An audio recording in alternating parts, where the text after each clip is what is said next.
Chapter 28.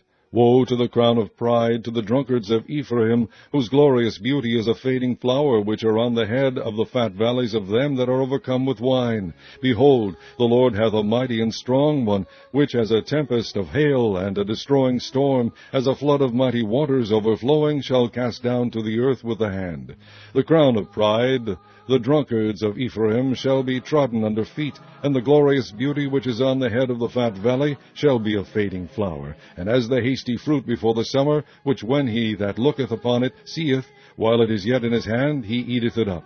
In that day shall the Lord of hosts be for a crown of glory, and for a diadem of beauty unto the residue of his people, and for a spirit of judgment to him that sitteth in judgment, and for strength to them that turn the battle to the gate. But they also have erred through wine, and through strong drink are out of the way. The priest and the prophet have erred through strong drink. They are swallowed up of wine. They are out of the way through strong drink.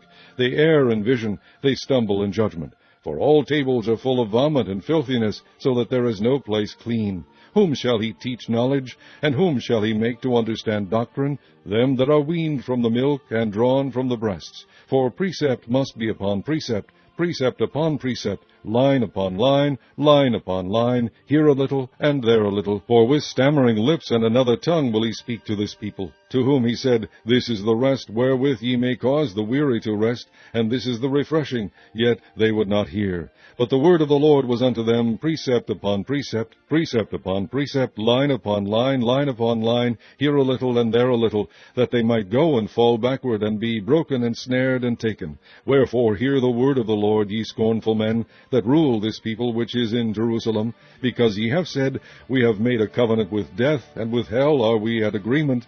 When the overflowing scourge shall pass through, it shall not come unto us. For we have made lies our refuge, and under falsehood have we hid ourselves. Therefore thus saith the Lord God, Behold, I lay in Zion for a foundation a stone, a tried stone, a precious cornerstone, a sure foundation. He that believeth shall not make haste. Judgment also will I lay to the line, and righteousness to the plummet.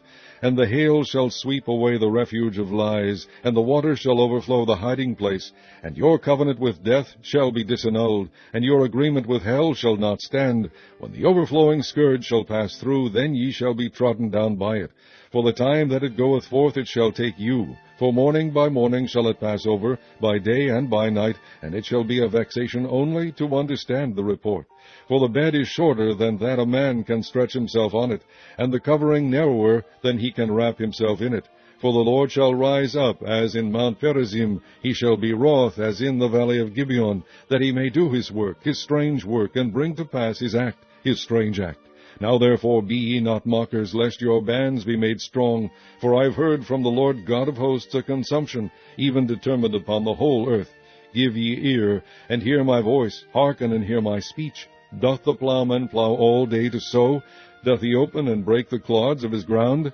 When he hath made plain the face thereof, doth he not cast abroad the fitches, and scatter the cumin, and cast in the principal wheat, and the appointed barley, and the rye in their place?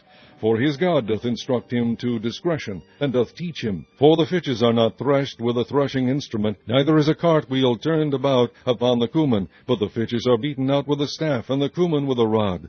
Bread corn is bruised, because he will not ever be threshing it, nor break it with the wheel of his cart, nor bruise it with his horsemen.